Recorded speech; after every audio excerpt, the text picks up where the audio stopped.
Hello friends, welcome to the competitive content ఛానల్కి. This is Nikhitha అండి. ఈరోజు మనం టెట్ అండ్ గెస్సీకి రెండింటికి యూస్ఫుల్ అయ్యే ఇంగ్లీష్ మెథడాలజీ టెస్ట్ నెంబర్ 3 చూసుకుంటున్నామండి. పేపర్ 1 అండ్ పేపర్ 2 రాసే వాళ్ళకి and SGT and SA exams రాసే వాళ్ళకి ఇద్దరికి యూస్ఫుల్గా ఉంటుంది. సో మెథడాలజీ క్వశ్చన్స్ స్టార్ట్ చేసే ముందు ఒక కొటేషన్ చూసుకుందామండి. సాధించాలన్న ఆలోచన నీలో ఉన్నంతకాలం ఎన్ని అడ్డంకులు వచ్చినా నీ విజయాన్ని ఎవరూ ఆపలేరు. సో మధ్యలో మీరు మోటివేషన్ని కోల్పోకుండా సెల్ఫ్ మోటివేట్ చేసుకుంటూ మీరు అనుకున్నది సాధించే వరకు మధ్యలో ఎక్కడ ఆగకూడదు. ఓకేనండి. సో మనం క్వశ్చన్ అనేది స్టార్ట్ చేసుకుందామా. ఫస్ట్ క్వశ్చన్ చూద్దాము. According to whom the audio visual devices are also termed as multi sensory materials. So ఎవరు చెప్పిన దాని ప్రకారం ఆడియో విజువల్ డివైజెస్ని మల్టీ సెన్సరీ మెటీరియల్స్ అని కూడా పిలుస్తారు. ఒకసారి ఆప్షన్స్ చూసుకుందామండి. Burton, Carter V Good, Edgar Dale, Kinder S James. And right answer వచ్చేసరికి మనకి ఎడ్గర్ డేల్ అనేవాళ్ళు ఆడియో విజువల్ డివైజెస్ని మల్టీ సెన్సరీ మెటీరియల్స్ అని కూడా పిలవచ్చు అని చెప్పారు.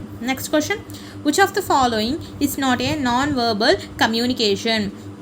ముందు వెర్బల్ నాన్ వెర్బల్ అంటే చూద్దాము. వెర్బల్ అంటే మనం మాట్లాడేదైనా రాసేదాన్నైనా వర్బల్ అంటారండి. సో అండ్ నాన్ వెర్బల్ అంటే ఎక్స్ప్రెషన్స్ అంటాము. లేకపోతే మనం సైగలు చేస్తాం కదా, అంటే మన నోటితో కానీ చేతితో కానీ దేంతో సంబంధం ఉండదు అన్నమాట. సో ఎక్స్ప్రెషన్స్, సైగలు చేయడము లేకపోతే సంథింగ్ అట్లా ఇవ్వడం. సో ఇక్కడ గెస్చర్స్ అంటే సైగలు, ఫేషియల్ ఎక్స్ప్రెషన్స్ అంటే మన ఫేస్తో ఎక్స్ప్రెస్ చేసేవి కొన్ని, అండ్ బాడీ లాంగ్వేజ్ చేతులు లేకపోతే కాళ్ళు ఆడించి చూపించే సింబల్స్ టైప్స్ ఏదైనా కానీ మనకి ఇక్కడ నాన్ వర్బల్ కమ్యూనికేషన్ కింద వస్తాయి. సో ఇక్కడ కాదు నాన్ వర్బల్ కాంది ఏమిటన్నాడు కాబట్టి ఎడిటెడ్ మెయిల్స్ మాట. సో అది మనం టైప్ చేసి పంపించిందే కాబట్టి ఆప్షన్ సి ఇస్తే రైట్ ఆన్సర్ అవుతుందండి. నెక్స్ట్ ఎక్స్పాండ్ టోఫెల్, TOEFL దేని యొక్క అబ్రివేషన్ అడిగాడు. సో ఒకసారి ఆప్షన్స్ చూసుకున్నట్లయితే అండ్ ద రైట్ ఆన్సర్ మనకి ఇక్కడ వచ్చేసరికి ఆప్షన్ సి అనేది మనం రైట్ ఆన్సర్ అని చెప్పుకోవచ్చు. Test of English as a foreign language. ఓకేనండి. Next question, dash test aims at identifying students strengths and weaknesses. ఏ టెస్ట్లు స్టూడెంట్స్ యొక్క వాళ్ళ యొక్క స్ట్రెంగ్త్స్ ఏవి, వీక్నెసెస్ ఏవి అని ఐడెంటిఫై చేసే టెస్ట్ ఏదని ఇచ్చారు. ఆప్షన్స్ చూసుకుందాం. Achievement test, placement test, proficiency test and diagnostic test. And right answer వచ్చేసరికి డయాగ్నోస్టిక్ టెస్ట్ అండి. ఈ డయాగ్నోస్టిక్ టెస్ట్ అనేవి స్టూడెంట్స్ యొక్క స్ట్రెంగ్త్స్ ఏంది, బలాలు బలహీనతలను ఐడెంటిఫై చేస్తుంది అన్నమాట డయాగ్నోస్టిక్ టెస్ట్ అన్నమాట. Next question, the study of relationships between signs and symbols and what they represent. Signs, symbols అవి దేన్ని రిప్రజెంట్ చేస్తాయి అన్న స్టడీని చేసేది ఏమిటి? Syntactics and pragmatics, semantics and grammatics. And right answer మనకి ఇక్కడ వచ్చేసరికి ఆప్షన్ సి వస్తుందండి. Semantics is the right answer. And which of the following is not a non verb, already ఒకసారి ఇది రిపీట్ అయిందండి. అండ్ రైట్ ఆన్సర్ వచ్చేసరికి option C edited mails కదా. So ఒకవేళ వర్బల్ ఇచ్చేసి దాంట్లో నాన్ వర్బల్ కానిది ఏది అని అడిగితే ఇదిగోండి gestures, facial expressions, body languages అంటే ఒకవేళ మనకి వర్బల్ ఇచ్చే స్పీకింగ్, రైటింగ్ ఇట్లా ఇచ్చేస్తే వీటిలో ఏదున్నా కానీ మీరు వర్బల్ కింద పెట్టేసేయండి. ఓకేనా. Next speaking is a dash skill అని ఇచ్చారు. నెక్స్ట్ ఒకసారి చూసుకున్నట్లయితే receptive skill, comprehensive skill, passive skill and productive skill. And right answer వచ్చేసరికి ఇక్కడ ప్రొడక్టివ్ స్కిల్ అండి. Speaking is a productive skill and active skill కూడా. అండ్ ప్యాసివ్ స్కిల్ వచ్చేసరికి మనకి లిజనింగ్ అండి. ఓకేనా. నెక్స్ట్ ఎక్స్పాండ్ శాట్ అంటే శాట్ యొక్క అబ్రివేషన్ అడిగానండి. So scholastic achievement test, secondary authority teaching and school attendance test and none of these అని వచ్చింది. అండ్ రైట్ ఆన్సర్ వచ్చేసరికి మనకి ఇక్కడ scholastic achievement test. Option A is the right answer. Next, a language could best be taught by using it actively in the classroom. Who said these words? And the options చూసుకుందామండి. Frank, Pitman, Hymes and Chomsky.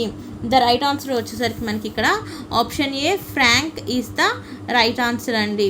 So ఏమన్నానండి Frank, ఒక language అనేది best be taught. So okay, ఏ language అయినా English కానీ తెలుగు కానీ హిందీ అయినా కానీ మన క్లాస్ రూమ్స్లో దాని వాడుకలో బాగా రోజు యాక్టివ్గా వాడుతూ ఉంటే ఆ లాంగ్వేజ్ అనేది మనకి ఏ లాంగ్వేజ్ అయినా కానీ నేర్పించే వాళ్ళకి ఈజీగా ఉంటుంది, నేర్చుకునే మనకు ఈజీగా ఉంటుంది అని చెప్పిన వాళ్ళు ఎవరండి? ఫ్రాంక్. సో అందుకని ఎప్పుడైనా మనం చిన్నప్పుడు స్కూల్స్ చదువుకునేటప్పుడు ఇంగ్లీష్ క్లాస్లో అయినా కానివ్వండి, ఒకవేళ ఇంగ్లీష్ మీడియం స్కూల్స్ అనుకోండి, స్కూల్ మొత్తంలో అయినా కానీ just talk in English or speak in English అని చెప్తారు. ఎందుకండి అంటే మనం ఆ లాంగ్వేజ్ని నేర్చుకోవడానికి. హిందీ అన్నప్పుడు హిందీ క్లాస్లో హిందీ మాట్లాడమంటారు, ఎందుకంటే ఈజీగా నేర్చుకోవచ్చు. చెప్పే టీచర్స్కి అది ఈజీగా ఉంటుంది, నేర్చుకునే మనకి ఈజీగా ఉంటుంది. మిస్టేక్స్ అయినా పర్వాలేదు, బట్ మనము ట్రై చేయాలి. మాట్లాడితేనే ఏ లాంగ్వేజ్ అయినా కానీ ఈజీగా వస్తుంది. Next, this test help to find learning deficiency of students. నేర్చుకునే దాంట్లో ఏదైనా పొరపాట్లు, లేకపోతే ఒక స్టూడెంట్కి మ్యాథ్స్ అర్థం క్యాలిక్యులేషన్ రావట్లేదు, లేదంటే ఒక స్టూడెంట్కి స్పెల్లింగ్స్ రావట్లేదు, ఒక స్టూడెంట్కి అర్థం చేసుకునే విధానంలో ప్రాబ్లం ఉంది. అలా ఒక్కొక్క స్టూడెంట్ యొక్క లెర్నింగ్ డిఫిషియన్సీని కనిపెట్టే టెస్ట్లు ఏమిటి? ఓకేనా? Diagnostic test, unit test, slip test and standard test. And right answer వచ్చేసరికి డయాగ్నోస్టిక్ టెస్ట్ అండి. Option A is the right answer. Next, the communicative approach is developed by. So communicative approach అనేది ఎవరు develop చేశారు? And options చూసుకున్నట్లయితే hymns, frisbee, పిట్మన్ and as హార్న్బై అండి. And right answer మనకి ఇక్కడ వచ్చేసరికి option A is the right answer. Hymns is the right answer. Next, skimming and scanning are sub skills in skimming and scannings. ఏ యొక్క స్కిల్లో ఇవి sub skills మాట. ఓకేనా అండి? స్కిల్లో మళ్ళీ సబ్ స్కిల్స్ ఏమిటంటే skimming and scanning. The right answer వచ్చేసరికి option B is the right answer. రైటింగ్లో ఇవి సబ్ స్కిల్స్ మాట. Next, west new method is also called. Doctor west యొక్క న్యూ మెథడ్ని ఇంకొక రకంగా కూడా పిలుస్తాడు. ఏ method? Writing, reading, speaking and listening. The right answer వచ్చేసరికి రైటింగ్ మెథడ్ అని పిలుస్తారండి. ఏమిటది? డాక్టర్ వెస్ట్ న్యూ మెథడ్ని it is also called as writing method. అదే నేను ఇంకోటి అడుగుతున్నా, గ్రామర్ ట్రాన్స్లేషన్ మెథడ్కి ఇంకొక రకమైన పేర్లు కూడా ఉన్నాయండి. ఒకసారి మీకు ఏమన్నా ఆ పేర్లలో ఏమైనా తెలిస్తే కామెంట్ సెక్షన్లో కామెంట్ చేయండి. గ్రామర్ ట్రాన్స్లేషన్ మెథడ్ని ఇంకొక ఏ మెథడ్ అని కూడా పిలుస్తారు. ఓకేనండి? సో ఈ రోజుకి ఈ సెషన్ అనేది కంప్లీట్ అయింది. మా ఈ సెషన్ కనుక మీకు నచ్చినట్లయితే లైక్ చేసి సబ్స్క్రైబ్ చేయండి. అండ్ ఎవరైనా మన ఫ్రెండ్స్ టెట్ అండ్ డిఎస్సికి ప్రిపేర్ అవుతూ ఉంటుంటే వాళ్ళకి కూడా ఈ సెషన్ని షేర్ చేయండి, హెల్ప్ఫుల్ అవుతుంది. So thank you for watching అండి. బాయ్.